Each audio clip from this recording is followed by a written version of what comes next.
Hello, and welcome to 10 Very Big Books, a Malazan read-through podcast. With me today on the show is Iskar. Jarek, how are you doing today, buddy?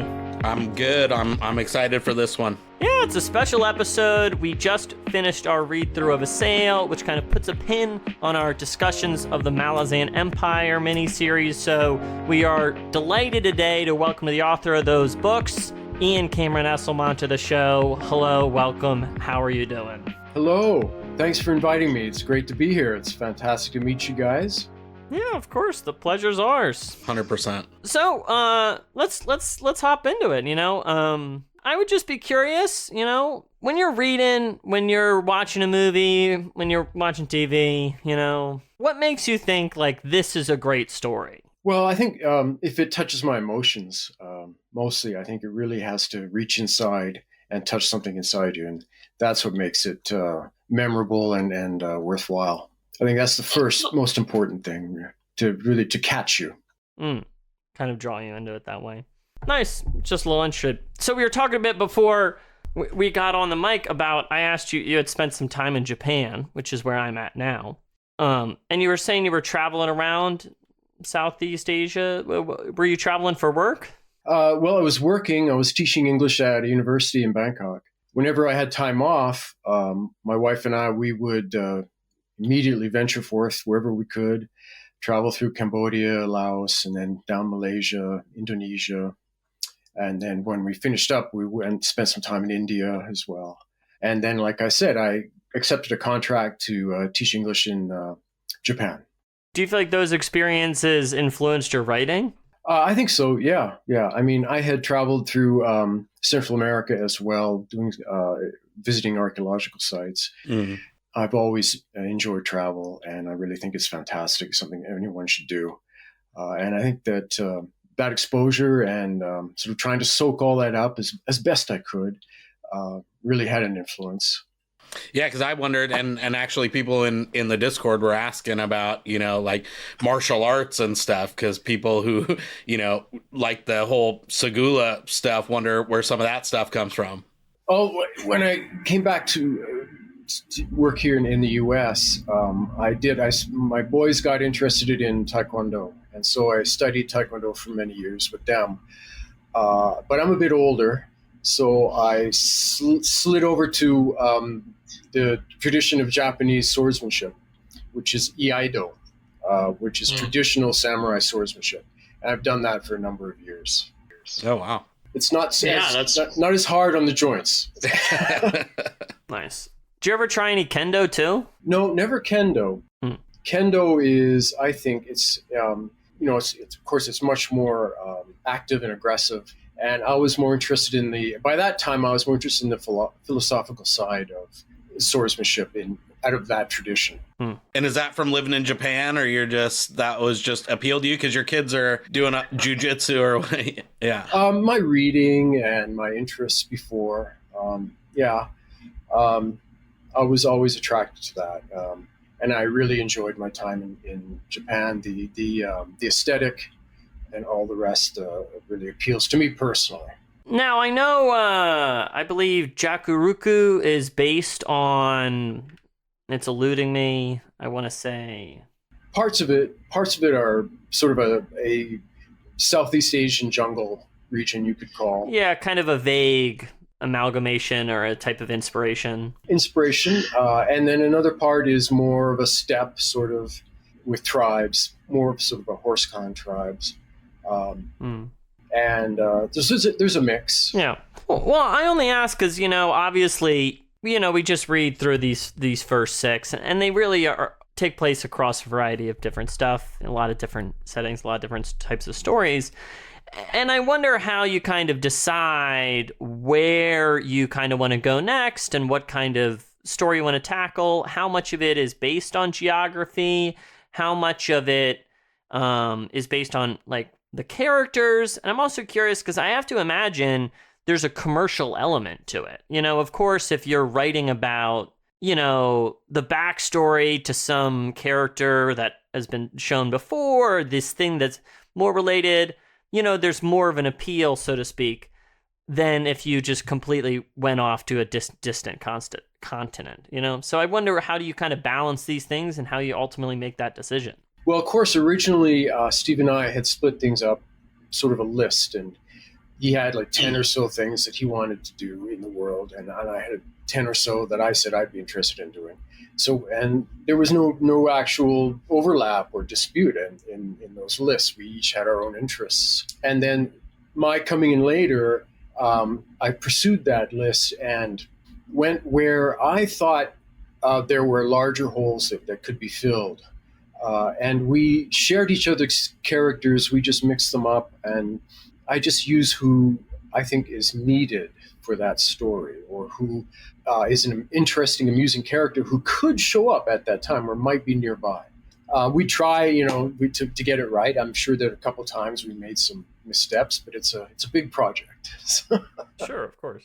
Yeah, no, that's awesome. That's awesome. I love it. What about and I wonder if you have any like kind of connection to the sea or something like that. I wore my High Seas hat today, which is just nothing but it's a local brewery, but like one of the things, and it's kind of, I think, universal, is that the ocean, like the sea battles, both, I think the stuff in Stonewielder, and I think the whole Roots stuff with the kind of shooting the straits and all of that in a sail is just some of the most badass stuff. And I wonder if if what the connection is there, or how did you manage to pull off such like epic sea stuff? Because that seems like you got to have some kind of knowledge there. Well, that's great. I'm glad that you feel that way. That's wonderful to hear, in that mostly from reading and research. I'm a prairie boy, and I guess that's the attraction. If you're attracted to what is exotic to your own upbringing. I grew up on the prairie, and then here I am longing for the coast. And I suppose there are people who live on the coast who just are sick of it and want to get inland. So yeah. But the rest of it is reading, research. I find myself reading mostly nonfiction these days, histories, war histories, campaign histories, and research like that. Yeah, because that's the stuff I read, and I was like, man, someone needs to like make a movie out of this stuff, because that would be epic. Well, that would be It's great. just really, really well done, and it seems like, a lot of tension and all the good stuff that you go to books for. Well, I'm glad it worked. That's great. Either of you ever read any of those Master and Commander books? My friend's like really into them. I think there's like 26 of them, or there's a ton of them, right? Is that the O'Brien? Is that the? Yeah, I think so, right? Yeah. Well, if you want historical detail and facts, I mean, that is certainly a place to go. There's just a ton of research behind those works and historical details, but they are a bit slow, I think, for that reason. Yeah, you mentioned you're reading histories. I mean, that's just one of those things. There's a huge also realm of historical fiction. Do you have any interest in that type of stuff? Yeah, some. When I was younger, I read a lot more historical fiction, but now I'm a little bit less patient. I'm finding. But what do you mean by that? Well, not necessarily inaccuracies, but authorial artistic license, let's say, and some authors perhaps injecting a little bit of historical revisionism. So I sort of prefer to skip that and go more straight to actual firsthand accounts, memoirs, that sort of thing.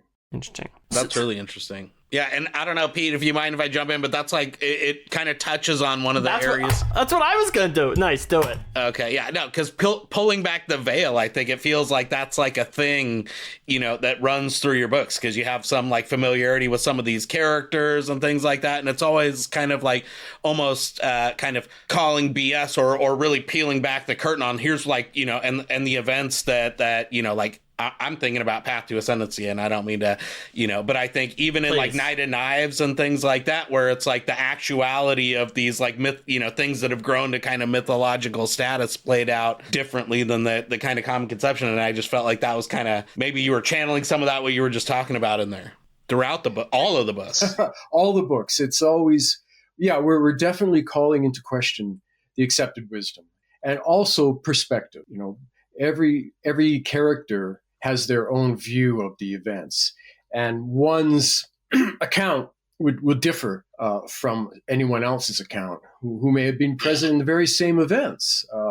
And that's just normal human nature. And I don't think should be a search for truth. I think it should be a search for personal, what you found in that moment, and what you took out of that moment, each individual.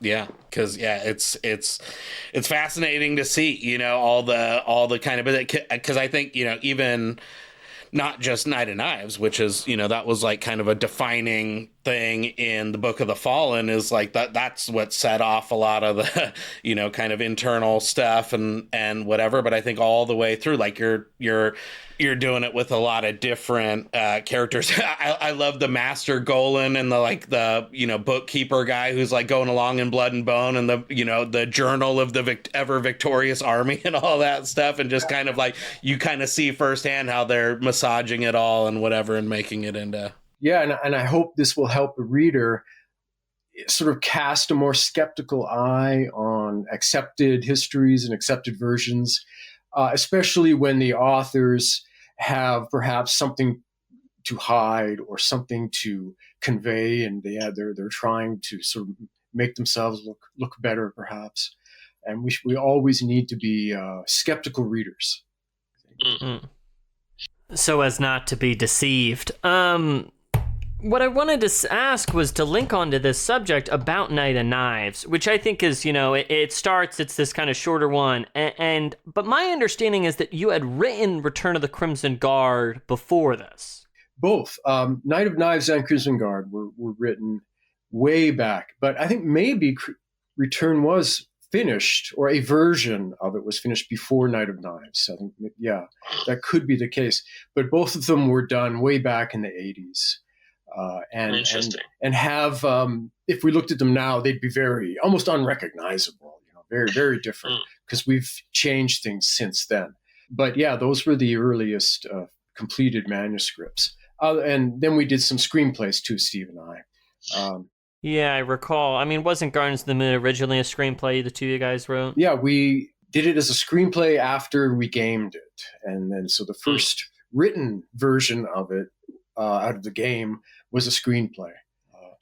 Now, what kind of draws you from going to writing screenplays to writing novels? I mean, they're such different mediums. Yeah, both of us were more interested in the novelization, and we did the screenplay more as a shortcut, and we whipped through them pretty fast, and then we pitched them, actually, and we were hoping maybe that would be our route, and it would be a quicker route than sitting down and spending a year on a novel that may or may not get accepted anywhere. Sure. Do you still have those kicking around? Or are you still happy with them? Are we ever going to see that happen? Oh my goodness, no. They're in shoeboxes. They're early attempts. Maybe Steve. I think we both have versions of them. And sometimes when we're together, we talk about things. And of course, just like our books, we disagree. We see it, and he'll say something, and I'll say, "No, that's not what happened." And he'll say, "Yes, I remember it." So we are constantly trying to figure out. Wait a minute, now what did happen? Do you have a background in movies or anything like that, or where does the screenplay thing come in? Because I always felt like reading your books that it felt very I don't know, whatever the word, cinematography. Cinematic. Yeah, cinematic, totally. I think that's just my style. I have a cinematic style. Every author has their own style, we all write differently, and have our strengths and weaknesses. And I think mine maybe is it is cinematic, and that can sometimes be construed as a bit of a weakness, because then you can fall into the habit of doing too much visualization and not enough internalization. So you really have to watch how you're apportioning your time on the page.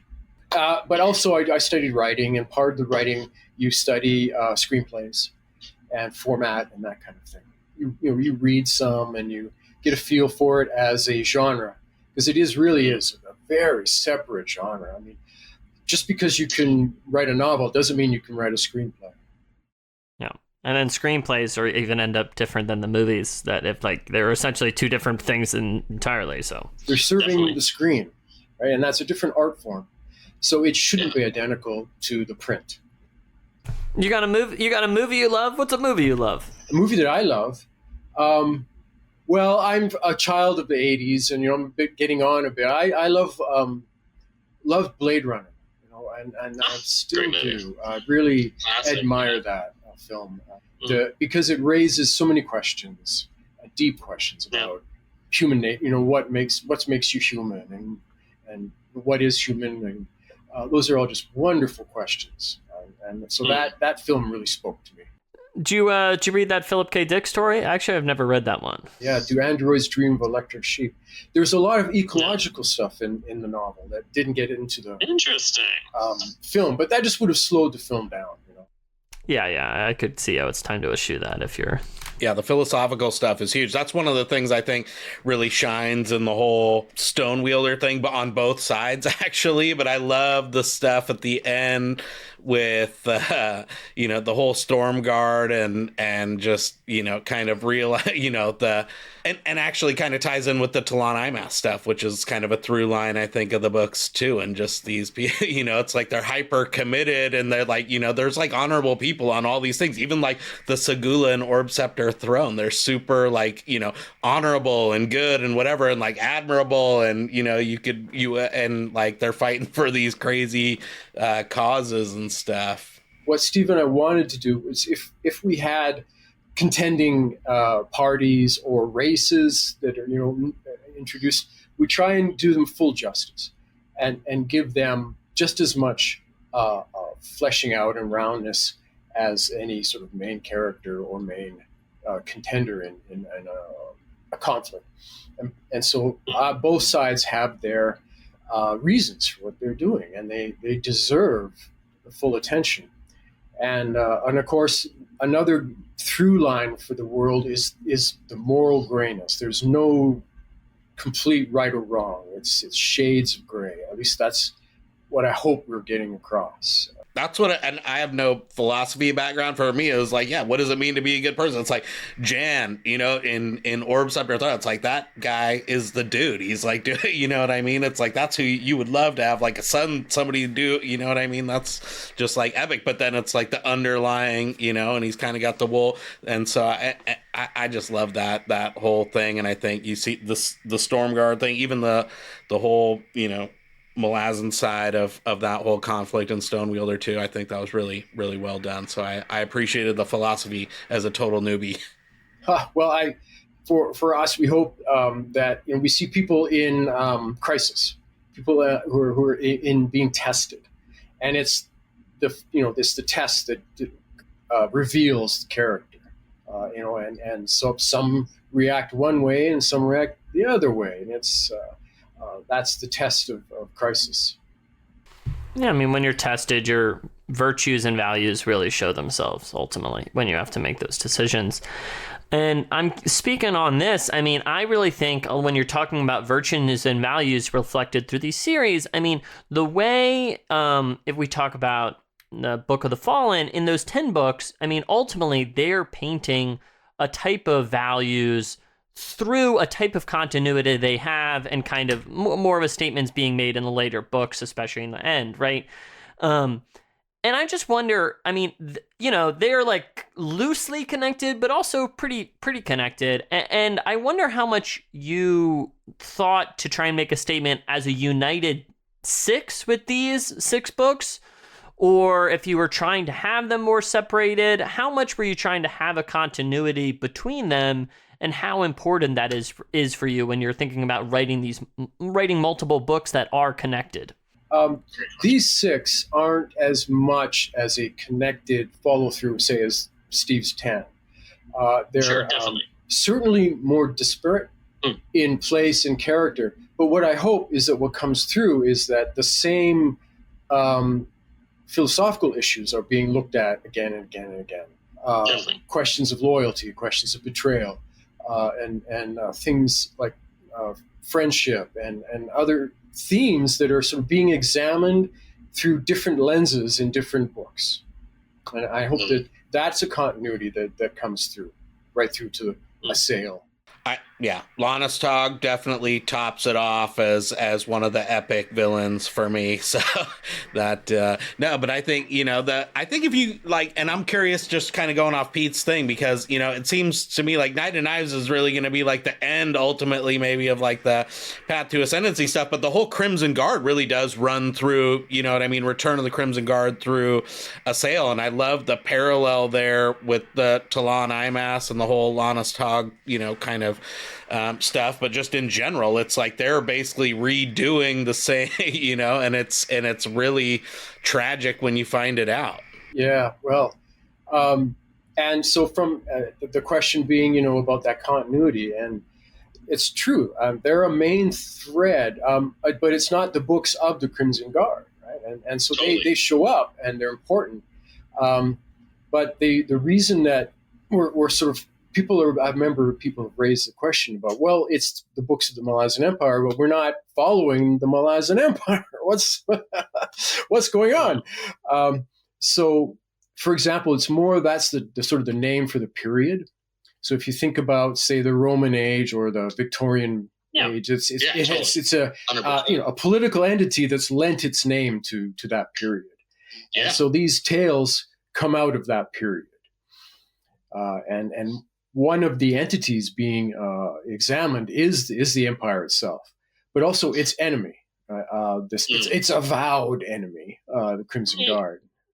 Yeah, I mean, I think when you talk about powers as large as empires and forces, these types of structures, I mean, they have their influences are outside of themselves. I mean, these are immensely powerful things. So, it's not like that. The Crimson Guard, in some ways, defined against is an oppositional group, right? It's defined against them. So in a way, they are still kind of defined by the Malazan Empire in a sense. So I mean, I think it's like it's kind of, I feel like misreading it too. I mean, I think these books are talking about the Malazan Empire, but maybe not talking about, the Malazans themselves, but that's still, it would kind of be short-sighted, I feel, to ignore the influence of an empire or colonization or these structures are huge and have influences all over the world, So to limit it to, I think, to the empire itself, I think is probably the wrong lens, right? I think so too. It would be very inward looking. And limiting to do that. When I was in school growing up, and I'm showing my age again here, but in the history class, it was just a list of kings. Your history was just a list of rulers, and that's all it was. And it was dry as dust.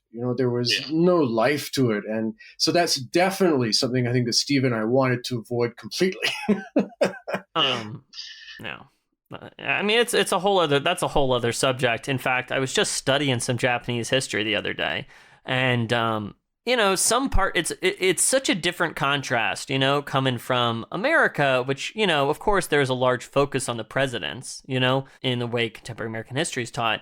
But it's not like there's this list of every emperor of Japan for the last whatever, and we're talking about this. I mean, yeah, it's just a totally different insight. It's always interesting not only to study other places' history, but also to think about how other people are thinking about history on that other level, No, I think that's what's great, is that you kind of zoom it out and you get to see. And I think that's one of the fascinating things about the Crimson Guard is like after Return of the Crimson Guard, they're kind of like, we kind of already did this vow, so that's already that toothpaste is out of the tube or whatever, but they're not really in conflict, so then it's like they're what or whatever, and just the whole consequences of that.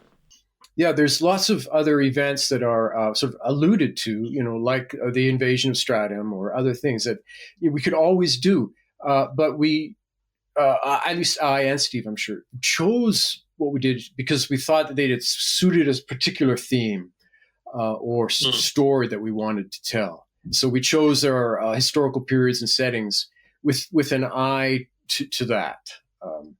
So I don't think that it wasn't the reverse. It wasn't that, oh, well, here's a gap and I'll just fill it with something.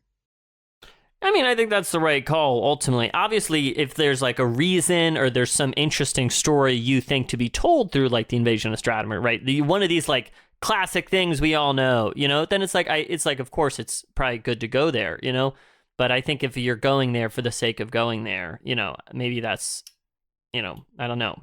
That sounds like a pitfall. Yeah, I don't know. But then again, it can be fun, so I'm not really trying to throw That's true water. too. I mean, it can be done well. Yeah, and maybe having a little fun's all right. So yeah, I hope that ultimately at the very top, the readers are having fun. That's how you keep them. And there's no finger wagging from us, and you have to read this or that. We just want to draw the reader along with the plot and story, and have it be entertaining and intriguing. And then, as long as you've got that established, that level, then you can work underneath that in the subtext, if you choose. Yeah. If you choose. Totally. Try and draw them in emotionally, engage them emotionally, if you will. Yes. Try to. You were starting to talk about like non-Western perspectives, and that I think like we have a best duos channel in our Discord, and one of the best duos I got to throw out is Merc and Sour, and it kind of gets in, because they're a nice contrast to that non-Western thing, because you kind of have like Merc who's and then Sour totally gets into it, and he's like doing all the stuff, and he totally and that whole setting too of Jacuruku and the forest and Southeast Asia and all that stuff is like I don't know. Can you talk about that? Because those are a killer duo that I think kind of embody some of all that stuff that you're talking about. Well, one of them makes the leap into making cultural adjustments and is adoptive and is seeking out the truth of the jungle and the local environment that he finds himself in, and he sees people prospering there and living there, and how are they doing it? So he looks into that and values their wisdom and values their history and adopts it. So cool. Yeah, and then like by the end, Merc's like totally like, trashing him for it, making fun of him, and he's this idiot, and then it's like the whole like army's going for it, and I love that like renegade, like, whatever, like, they've been outmoded or whatever from the Malazans, and they link out and they're like, dude, oh my God, this guy like knows. And then everybody's like following his lead. He's like, what the hell is like going on? And he finally like gets it eventually. There's so many lessons historically, especially in the Arctic. You have expeditions that are stranded in the north and refuse to adapt to, the ways of the Inuit and freeze to death. And if only they had just, relinquished their ship or, and been willing to let go of their traditions. It's hard, though. It's very hard to change like that because you come in with your own biases. You think your way's the best, naturally. And these other ways are inferior. The thinking used to be the thinking, I hope. So it's hard to make that jump. And in the duo, I think it's Sour's. Merc's like fighting it all, or is it? I forget which one. Yeah, Merc's like the one who's trash and Sour. Yeah, he's fighting it all the way. No, it's funny. I forget. I mixed that up sometimes too. But no, I mean, I think it's like I think you're dead on. I mean, you're talking about power, right? And your ability to like acknowledge not only that these people in some way in this scenario have more power than you, and kind of being willing to let yourself be less powerful and find wisdom and value their culture. It's ultimately kind of about respect. Yeah, it's interesting too because he's a mage, right? So he's used to being the one with the power, and that's why Merc's like, dude, I'm supposed to be the G, the one who, and then he's like, it's kind of like a surrendering. It's like a big, yeah. Yeah, I mean, it's always difficult to admit you're wrong or to open up and become vulnerable. That's always difficult. And it's like a comment on the environment too, right? And just how powerful all like that Mother Nature and stuff is too, that you're like kind of not the master of the domain and all that. Yeah, it's a very environmental book.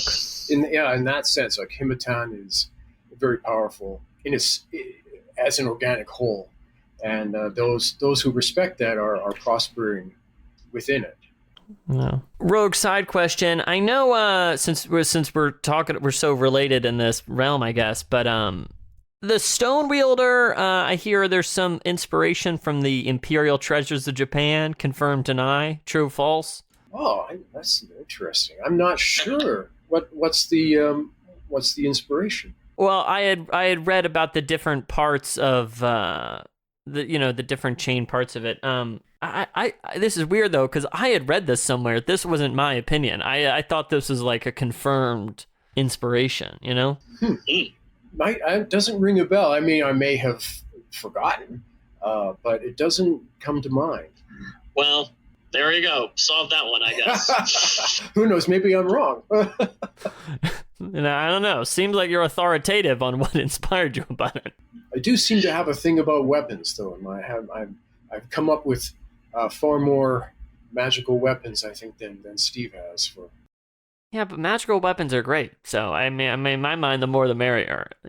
I'm here for it. Yeah. Are we ever going to see more like Kyle and Jessus, like a little buddy cop series where they're out tearing it up? Moving on in the future, I don't know.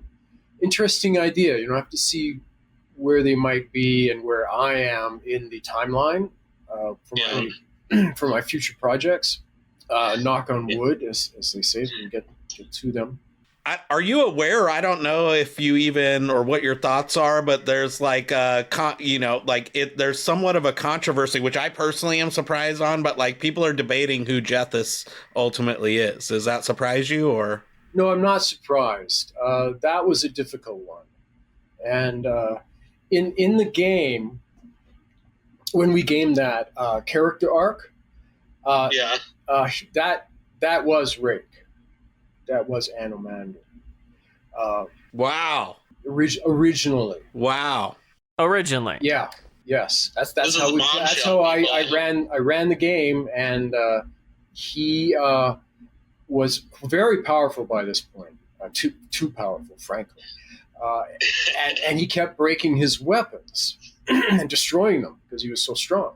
And then I told him that there's this race called the Fakruul who they say could make anything, could make something destructible. And so he goes to find them, and he says, "Make me a weapon that's worthy of me, that I can't break." And so they look at him and they say, "Well, do you really want to do that?" Because the price is very high. And he says, "Yes." So yeah, they take him and they cut his arm off and use his bones to make his sword. And then, though, as years went on, Steve, in his series, went with Rick, and then in the very end, with his death in the books, being as important a sacrifice as it was, that we talked about, we didn't want to cheapen that. We didn't want him to. Yeah. We didn't want him to pop back up and say, "Oh, I'm back." That would really be a disservice to the depth of that moment. It would cheapen that emotional moment. And also the series has come under some fire, I understand, because we don't have a really distinct line between life and death. We have lots of characters straddling that, and so we didn't want to abuse that either.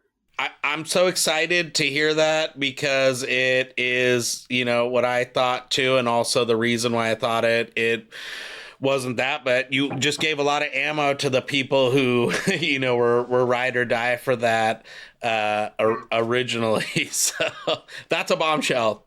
Well, we're trying to respect the moments that we're creating, and so after those books, we talked it over and decided that it would be more proper if we didn't go that route. So it kind of makes sense because ultimately it's not him, but you're kind of like nodding to it in a way. You're like paying homage in a sense. And the ultimate face palm getting that sword too, because he's like, "Yeah, totally. Give me one that's worthy of me." And then you, after the fact, oof. Well, you asked for it. Yeah, it's interesting you mention this. I had a few questions written down I want to ask you about it. So when you and Steve were playing, was it like 50-50 you guys running the games versus playing it? Where like how often were you in the pilot seat, so to speak? He hadn't gamed. I introduced gaming to him. Oh, so really, if you think about it, you were all the way. This is all on you. So I was GMing at the beginning. Mostly, almost always. Like all the high power stuff with Rig and Cirque and Lady Envy and Tourists and all the rest. Those were mostly my games. But then as time passed, he picked up more and more and then started running more and more. And by the end, I think he was running more than I was because he had started the Malazan campaign. And my character was Wu or Kellen. So he was running those. So how did you get into the hobby then?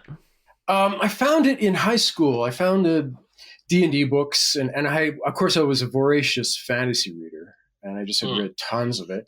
And I saw, here's a way I can, live it, so to speak. Sure.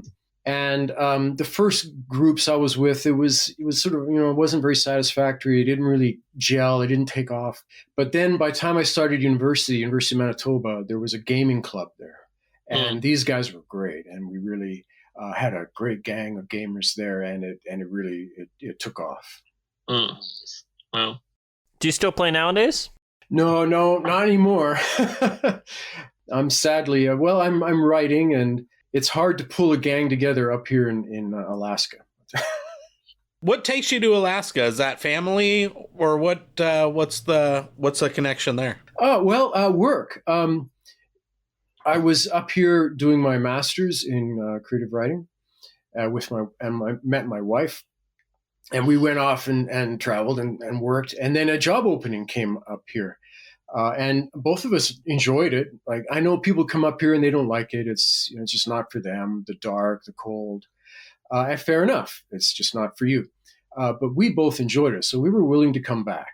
And that was almost one of the requirements, I think, for the job. They didn't want someone who, after 2 months, would just run screaming off into the night. And so she got the job at the university here in the English department.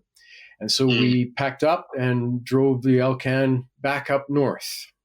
Wow. And where are you from originally then? Prairie, you say? Yeah, Winnipeg, Manitoba. And I there you go. met Steve in the archaeology program there. But you got a master's in creative writing? Yeah. I'm overeducated. It's not the worst crime there is. No, it's a good way to spend your time as long as you soak it up. And because really, I think don't lose your mind. Yeah, it's about. I think it's about fulfillment, self-fulfillment.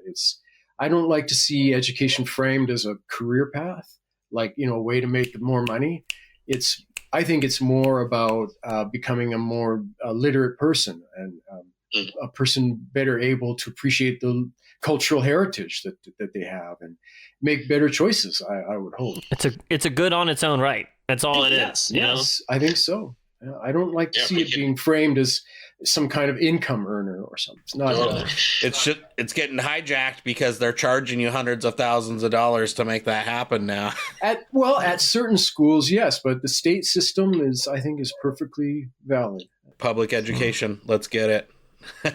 Nice. Something to link back to some of this role playing. I was curious. So, you were talking about running these high level games. Obviously, you played Kellen Ved. I wonder if there are any other classic characters. I know you played Caladan Brood. I would love to know other characters you loved playing, or any special character you have in your mind. I don't know if Steve remembers it the same way I do, but I remember that Whiskey Jack was my player character, and I really enjoyed him down at the squad level because he was just a grunt to begin with. And with him was my other character at the time, whose name was Wolverine. And when we finally got these books accepted, Bantam came back to us and said, we've got this list of names that you can't use because of certain copyright reasons. You can't have this character named Wolverine or anymore. I think it was Wolverine. It was something like that. So he became Hedge, and as we all know him now, the partner of Fiddler. And so that grouping was a lot of fun. And speaking of Fiddler and Hedge, just to throw in for the haters who say there's no like real meaning to death and all of that stuff, like tell that to Fiddler and Hedge. That's brutal. Come on, they're like, it's not the same kind. You don't just go back to being buddies and all that stuff. Mm-hmm. And you don't come back the same either. Yeah, and I think that's why I find that criticism fairly hollow. I mean, it's like if you look at characters who return, which there are plenty, and I do think maybe you can make that argument in a sense. It's not like they come back and they're back to being a big part of the plot. You know what I mean? You know, it's like usually they come back and they're kind of around. And they're still lost, dude. Read those with a dry eye. Come on. Tell me that. And damaged because of the events. Yeah. Anyhow, so haters gonna hate. Forget that. Haters are gonna hate. They'll find a way. Hate. What about the Azathanite? Because that, like, well, I don't know. Maybe I'll ask it a different way. But what if you just had, like, there was no considerations or anything? What would be the thing that you'd write about if there was you don't have to worry about how many books you sold or whatever? Like, what's just the super fun thing that you'd go nuts exploring if you could? I don't know, because I feel that I am doing that. You know, commercial consideration hasn't been very high on either of our lists, Steve and I. You know, we just do what we want. Sure. Yeah, pretty much. I think I can say that. I don't really think too much. Working for me. Yeah, I don't think about, numbers, sales. That it's irrelevant. But I'm just so curious. I mean, I don't mean to pry, but is someone coming to you like, can you write about the Stratum like, can you write about these things that ostensibly would be more commercial, or is this just you're just off in your thing and you're going to show up and be like, I wrote 200,000 words about this. This is what I did, ba-boom. Well, I am answerable to my publisher, so I will send them outline of the project. And if they like it, they'll greenlight it. And so, but, I'll just send them what I want to do. And I'll say, this is what I want to do with these books. And so far, they've okayed everything. So that's great. Not once have they said, I don't know about that. But also, the person who's always after me is Steve. She's I want to see this. I want to see that. Well, I want to throw one out too, because I want to see more like Rillish. I love the idea of him like not getting the redemption in Stonewielder, and then he kind of like does the homecoming. I could see him like being an old man trying to like chill and be, I'm done with all that stuff. I don't know. He's just an amazing, awesome character. So I know you're kind of joking there, but how much is, when you're talking with Steve, I mean, you talk about breaking up this bullet point list. How much is there actually this coordination or like talk of like, hey, like I'm going to address Lacine stuff in these books. I'm going to address, I'm going to address Silver Fox in these books. Like, how much is this actually part of that collaboration, or is this kind of just, you wanted to tell a story about the Talani Mass and the Jagat, and you knew Silver Fox was on the table, so to speak. So you kind of put her on to the playing field. Yes, coordination and consulting back and forth, that sort of thing. You'll be, I don't know, maybe terrified to hear that there's scarily little. Ever. No, I'm honestly not surprised. You know, I'll just email him and say, I want to pick up with Silver Fox, and he'll say, okay. Then he'll email me and he'll say, "Where's Orlong? Like, where did you leave him?" And I'll say, "Oh, he's on the continent with the Rujistan." And he'll say, "Oh, okay." Interesting. That's about it. Although we talk about the projects, in more like, well, what I'm happy with this. This isn't going well, but I'm not sure about this part. And, we'll just gab. Yeah, but gab as like friends and authors, not as like, well, what is good? What is go? Checking, lore or whatever. I mean, it's kind of late by now to have trust issues. Too much water under the bridge here. Just 100%. You do what he wants, and I will do what I want. And I think I hope anyway that it shows that it while there are differences in the particulars, the essence of the world, the thematics, all still fit together. I showed Peter my PS Publishing a sale. It's somewhere. It's all blurred out, but it's right there. But I'm curious, like, I know there like is a thirst for like just killer books. Are you gonna do some like kind of, or is there any possibility for more reprints or something, or do something with sub press, or do something cool with hardbacks or something for people, or like merch or so? Like, people want to wear t-shirts, you know what I mean? People want like little Segula dolls and stuff. Is there any hope of that in our future? Well, I would love that. I mean, reprints would be great. I haven't been contacted, but I'd be open to it, certainly. And merch and things like that. We do get approached through our agent. Gaming companies, other production companies have approached us and said, we want to do a RPG, right, based in the world, which would make perfect sense. And they've pitched it to us. A number of companies have. But it wasn't right, or else they see the scope of the project and they go, whoa, that's too much for us, and they'll sort of go elsewhere. Yeah, I'm really curious about that because, right now when you look at tabletop gaming, I mean, it's just a huge boom. I mean, it's so popular right now and all these different things. And I'm just curious about what type of values you think about when you're trying to make those types of decisions, because obviously, as you say, there is like when you, like, let's make a big budget TV adaptation of Malazan. There's like $1 billion. There's a lot that you would have to address. I mean, there's a ton of things. Easier to make a forum post about than to do, But like, let's make a campaign setting book for Genabacchus where, people who are hobbyists can enjoy this thing that's like pretty aligned, I do see there's more of a fit there. And I wonder when these people are approaching about these projects, what type of values you're looking for in those things. That seems, I'm curious about that. A number of years ago, Steve and I were approached by a company who shall remain nameless to do a computer game, RPG. And we spoke, and Steve and I, our vision was that it would have to be a massive multiplayer sort of thing, like huge open world. Big open world. Yeah, that for us, that would be Malaz, sort of like Skyrim, that sort of thing. My God, I love it. But they wanted to do a first-person slasher type thing, a first-person swordsman game. And we said, no, we just don't, no, we don't see that. So we had to turn them down.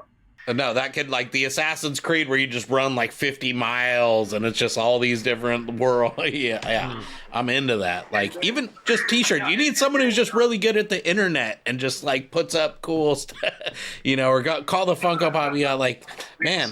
Yeah, and we also, Steve and I thought that, like you said, Peter, a good opening would be, say, a game, tabletop RPG set in just on the Malaz Island, for example. Let's say. Sure. You start there. And you're like a first level character, and you meet all the persons, and you get in, a couple of minor adventures, and you slowly sort of, grow out from there in modules, that type of thing. But I don't know, no one bit. So I hope someone sees this and calls you immediately. That we need that. We desperately need that. I'm a fan of the genre, obviously. That seems to me like much more like a thing people, I don't know, like tabletop is huge. People do it all the, That's a slam dunk. They just opened one in town. That seems to me like a slam dunk. TV shows are a whole other kettle of fish. I know that's been talked about before, but exactly, and that's like money and all this. Anyway, we'll get our hooks into them sometime. We'll manifest the tabletop setting. Totally, 100%. Iskar, do you ever tabletop stuff? I don't know that about you. No, I don't. No? I'm old. I have young kids, so I'm pretty much spreadsheets and, diapers and all that. What about the next couple? Because I know you're already on the hook for some more stuff, right? And that's going to close up the gap timeline-wise? Yeah, I read Gistel's 4, and then you'll do 5, 6, and that'll be all part of Path to Ascendancy? Yeah, it's sort of... the next books are following along from the end of the third, time-wise, but they're not telling the same stories. They're telling different stories. So I know a lot of people are invested in Kellenbed and Dancer, and they want to see more focused on them. But now there's so many ways and paths to pursue in Ascendancy, and there's so many people trying to do that. That these other books will look at other people's journeys and Interesting. other paths to ascendancy. I love it. And they're all kind of under that umbrella, though. Yeah, and history-wise, yes, we're on track and time-wise to sort of still prior to Gardens events and sort of working up towards that period. Kind of like what you're saying, Iskar, kind of building towards Knight of Knives. Very provocative title, too. Everybody's thirsting, I can tell you personally. Right. On that, I can fill in some info here. The editors aren't all that sold on the title. They thought. Oh my god! Yeah. That's like the juiciest part of the whole thing. I do get though that if you don't know what it is like it's inside baseball. Yeah, that's their problem, and they're saying that it's too inside, and it's not. It doesn't give a direction for someone who just looks at it on the shelf. They have no idea of where it's going as a novel. And so I said, okay, I agree with that. I'll accept that. Yeah. And so we kicked around a couple of alternative titles. And so Gestal is the working title, but it looks like it's going to come out under Forge of the High Mage. Whoa. boom! We got all the exclusives on this show. Boom. I love it. Oh my god, I'm so excited. So there's your big path there. Forge of the Forge of the High Mage. Forge of the High Mage. Oof, oof, Whoa. oof. Yes. Well. Oh, the vibes. Very excited. I will be curious though, is there more of a clarification? I thought the book was going to come out last year, but obviously Yeah. Well, COVID and everything else, it got pushed back, and I'm probably the one to blame. I just fell behind. It was difficult. I found it difficult to do justice to the project, and so it slowed down. But now they have it. It's done, and they're all dusted. Exciting. The excitement is at a very high level. So No, I kind of assumed it was the global pandemic. I thought maybe that might have something to do with it. yeah, I mean, it seemed like a safe assumption. I don't know. It was going on. very noble to not. You could have just easily thrown that one under the bus on the pandemic. That's right. Could have blamed anything, couldn't I? Yeah, exactly. Nobody would have known. All-purpose excuse. I'm curious. So, obviously Steve has branched out, written some other stuff. Would you ever curious in branching out, write in something in sci-fi, write in a historical? I don't know, write in whatever else. Yeah, I've always hankered. I always wanted to write science fiction, and I have a couple science fiction projects that I'm working on, and I hope to complete, and I hope that can find favor in the eyes of publishing. How would you describe the difference between fiction and science fantasy? Science fiction and fantasy. So fantasy. Fantasy and science fantasy, perhaps? Science, yeah. For me, Star Wars is just fantasy. Yeah. It has the thinnest connection to science fiction, just because it's in space, I suppose. Yeah. So I guess I just mean between science fiction and fantasy. Do you conceptualize a difference there? Do you make a difference? How do you view kind of the blur of these genres that are so often put on the same shelf? Yeah, I don't like the blurring. I think it has to be based in science or not, and for it to be science fiction. You can speculate. I'm just always curious. You can speculate. You can play with ideas, but they have to come back to be rooted in some sort of current realism, I think.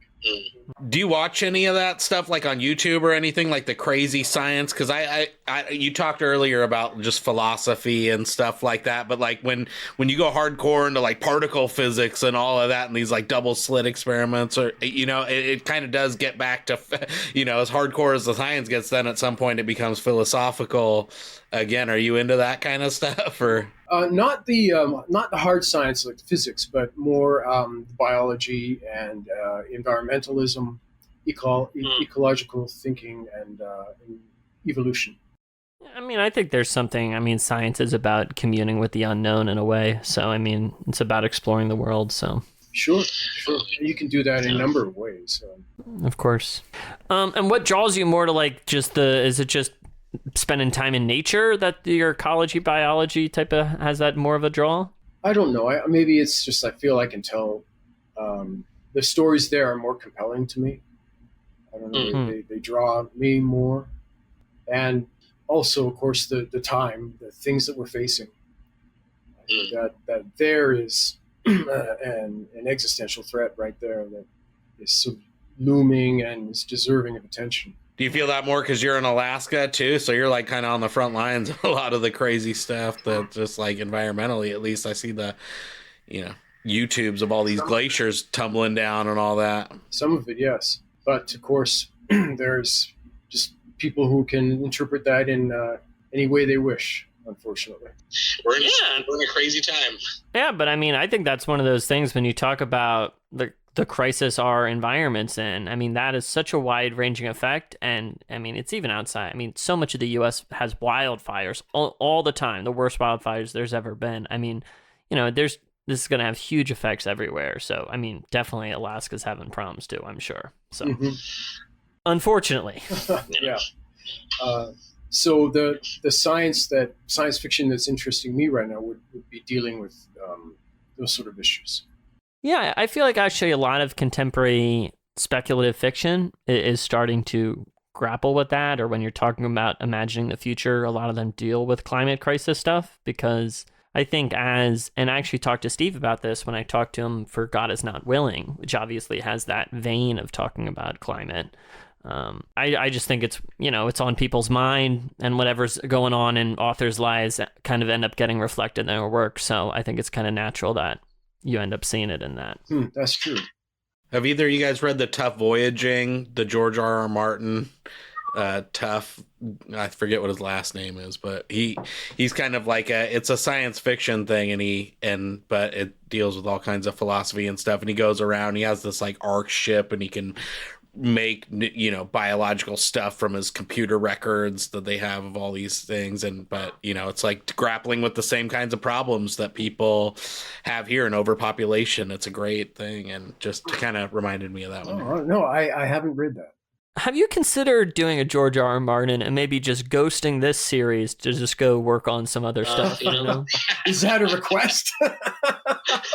I'm just saying, you could think about it. Peter, I mean, it seems like he's owning a movie theater, writing comics, having a great time, So it seems like, could be stress free. Go work on some other projects, True enough. Yeah. Think about it. It's all a life journey. He's doing his own thing, huh? And I suppose you could say, well, he's earned it, and 100%. Yeah, I'm mostly joking. Honestly, I feel like he wrote 5 great books, and he wrote some other good, interesting stuff too. If he wants to go do that, God bless him. If he's maybe got the writing bug out of his system, I don't know. But if you do, you go and do something else. Whatever. He's another human. I've got to respect that. And I'm still enjoying it, and still so I'll only do it as long as I personally enjoy what's appearing on the page, and am into it and laughing or crying with it. Yeah, so that brings me to a question I had. When you get to the end of this list of stuff, so to speak, you and Steve split up. Like, do you think you'll move on, or do you think have you reached the end of that list? Would you move on to some of this science fiction stuff? Like, yeah, I think so. There's more stories to tell. After this series, I don't know. I don't really see much more unless we put our heads together and decide we have to do X or Y. Probably be something else, another project.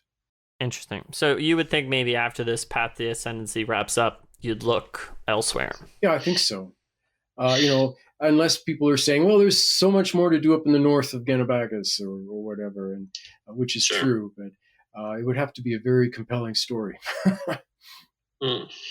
That also feels like news in a way, And you'll have 12 big books too, so it'll be perfect. I don't know where I'm going to squeeze them in, but we're going to figure it out. Yeah, well, 12 not so big books, but yeah. A sale is pretty big. That's a chunkier. A sale is pretty big, but this is one of those things. Like, I was reading a book. Just like when the Book of the Fallen books are just so absurdly long. It's like, I don't know. It just kind of twists your point of view, because A sale is maybe as a sale. What? Show it. I Let's gotta see it. show it just for the people who It's a didn't see it classic. on the last podcast. This is why we want the reprint. That is an epic. That's what you want on your bookshelf. That's nice. Such a And- sweet cover.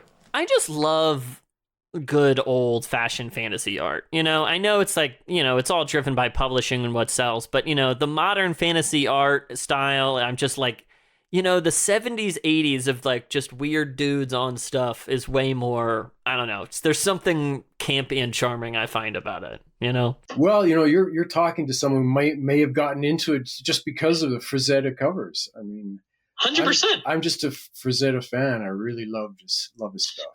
When I saw it on those covers, it was just magnificent. And I think those are just great, evocative covers, not just of say, an event that occurs in the book, but more of the ethos and the spirit of what's the author's trying to get across. No. And just like a sense of, I don't know, sense of adventure and fantasy. It's like that's kind of what's being sold in a sense, and that's what I love, you know?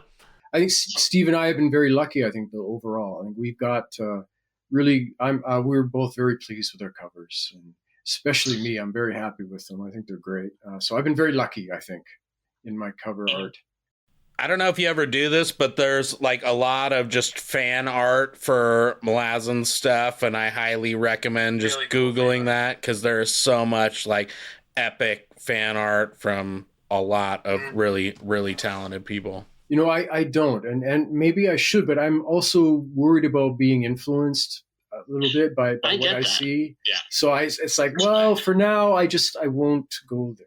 I do get that because I'm sure in your mind you have a version of these things that maybe is best left in a glass box in the under the cupboard, you know. Yeah, and you know, and it's shared maybe by a lot of things. Maybe it's similar to other things, but that's because it comes out of my life experience. And so other people share that experience, you know, growing up and reading the same fantasy series I read. Speaking of reading fantasy growing up, what type of, who would you cite as the big influences for you when it comes to writing this type of stuff? Growing up, when I was younger, I think I've come clean in my deep readership in Moorcock. But I think the biggest name for me would be Howard. I'm a big Howard fan, and still am. His work has been sort of diluted by later editing, and sort of some very questionable things were done to his work by later hands. But if you ignore all that and try and get to the original stories before they've been messed with and watered down and changed, there's a lot of power there. Yeah, we got to hook you up with Raph. Raph's a big Howard fan. And, you know, Fritz Lieber, the Tales of Fafhrd and the Grey Mouse are just wonderful for there's that humor component right there coming through. And again, a duo, a wonderful duo, Fafhrd and the Grey Mouse. The duos are the best. What do you mean watering down? I'm very curious. I mean, I haven't read much Howard, but I'm just curious on this, like, I guess, little sub-subject. Oh, you know? yeah. Well, it's very nasty. I mean, a couple of later authors decided that they could posthumously abridge and edit his work, and they sort of took that and made up in whole stories out of cloth and marketed them as Howard stories done by them, and so it became difficult to sort of sort out, you know, whose voice you were listening to when you were reading this broader body of Haborian work. Did you ever read any of that, Iskar? No. I came into reading very late in life. I was like very much spreadsheet focused, and like I didn't have a grasp of what I was missing out on, and so I was a late bloomer when it came to reading. Late bloomer into fantasy, latecomer. Yeah, although I always liked comic books and Greek mythology as like a little kid, so it seems like a natural fit. But for some reason, I kind of drank the Kool-Aid that like you should be like economically focused instead of not wasting time reading for enjoyment. Yeah, well, those were my sort of, you know, teenage stuff, and then when I met Steve, I had come into Cook as well, Glenn Cook's work, and I handed him The White Rose, or the first of the series, The Black Company, I think the very Mm-hmm. first. And then he handed me, I think he did, Tim Cook's Drawing of the Dark. And so we just sort of mutually sort of established our aesthetic by that cross-fertilization right there. And those two books are very foundational, I think, to Malazan. Yeah, man, I think there's a really powerful connection you can share when you are sharing stories, books, movies, whatever it is you love with someone. You know, I think there's a way you can communicate through both understanding or kind of having the same experience through a novel or something that, like, I don't know. Obviously, I feel like novels can express ideas that you can't say in a single sentence, right? That's kind of the whole point in a sense. And like, I think, I don't know, there's something powerful there. Sure. And we just happened to click on that, and everything was, we agreed on so much. So it was, it was wonderful to find someone who felt the same way about the genre. We could compare readings and talk about what we loved about the genre and what spoke to us in it, and what both of us wanted to be writers, and we talked about what we wanted to do with it. And that was sort of the beginning. Yeah, that's It's why I always started awesome. a YouTube channel, man. I wanted to like talk to someone about these amazing Malazan books that I couldn't talk anyone into like reading because they were like, oh, it's too big. So I totally vibe with that. It's just like, it makes it something to have a like. Well, here you are with your channel and a community, and that's just wonderful. I think that's great. This online community sharing so love. Yeah. That's fantastic. Yeah, it's always awesome when you connect with someone over a book and then you can, especially I feel like in fantasy books when you're like so often like scrolled away in your room reading a super long book about a made up place, and then you're like walk outside and everyone's doing other stuff with their day and you're like, I was just in a whole other and then when you can connect with someone about it, there's a huge catharsis. So I totally, vibe. I am curious though. So you're connecting with Steve. You're talking about things you like about these books and maybe the genre in general. Was there stuff you clashed about, stuff you disagreed about, and like values you didn't share that were in conflict, so to speak? Very little. We were in great agreement mostly on the foundational philosophies and themes, and very little clash about things. I don't know if he remembers, but there was one thing that we did really clash over in a screenplay. Mm-hmm. And it was, he wanted to have it. We were on the Mercenaries, Black Dog Blues. It was, and so we were with the sappers on the river crossing, and he wanted to have a hand sort of come up out of the water with a sword. They miss it. They don't see it. They go right by it, or something like that. And I thought, no, I don't. That's too Arthurian. I don't want to import any of the Arthurian ethos into the world. I thought that was too much of a wide door. And he said, no, it's just a little one-off, just a joke. Like he just throws in these little things all the time. Mm-hmm. But that one, I said, I don't like that one. And so we just went back and forth for some time on that. That's about the only sort of real major thing I can think of as far as a disagreement goes. It's not surprising though. I feel like Steve often has like one-off gags that are just like, and then out, But for treatment of larger things like characters, I've always just loved what he's done with mine, and then I picked one up one of his, and he's like just waiting. He says, I want to see what you do with this character and take them in a whole different direction from the one from before. And I'm trying to surprise him actually with it, and vice versa. Now, has there ever been a time where Steve's like, you do something with Lady Envy, you do something with yada yada, and then there's a sense of that you surprised him in like a bad way or in a way that like you feel is discordant, or I'm curious about that. No, well, not that he's confessed to, or I to him. It's always been very more like, oh, I really like this, I really like that, I really appreciate it, and vice versa. And he really appreciates.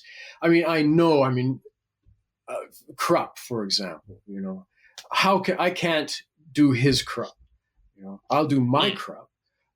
Sure. And it's the same in spirit and in character history, but it's not his, it's different, that'll always be the case. But he's never had a problem with my versions of his prior characters and vice versa.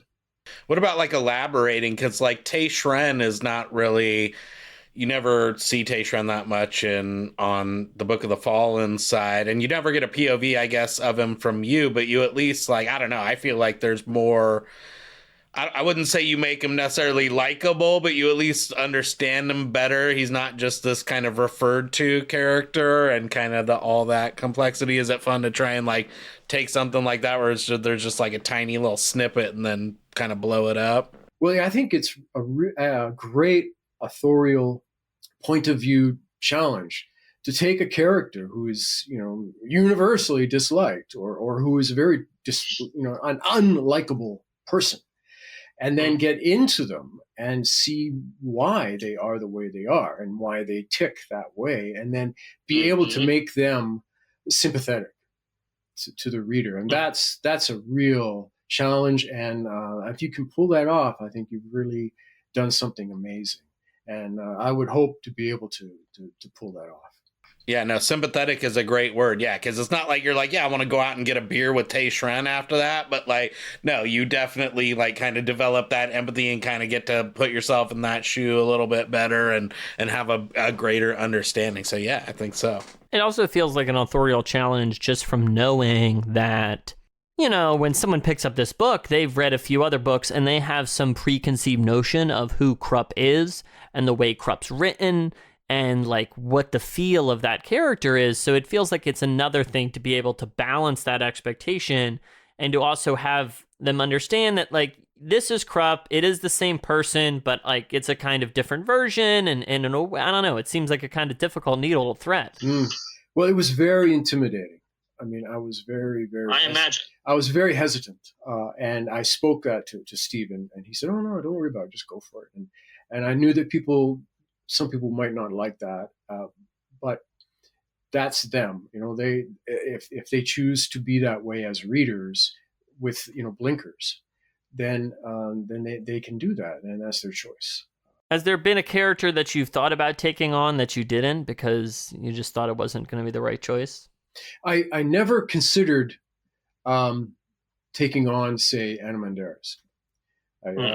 I never would, and I don't have any need to, but nor would I. I think it's just too much there, too big to step into.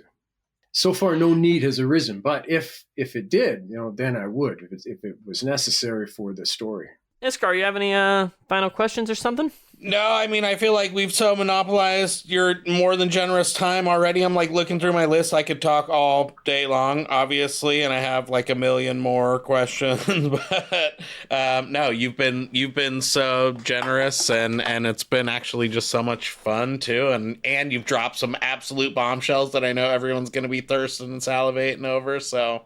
Yeah, we got the deep lore, or not I don't know, titillating lore earlier, and then this Forge of the High Mage going to be very exciting. So that's going to come out this year? Is that what we're thinking at? Maybe this summer-ish, maybe?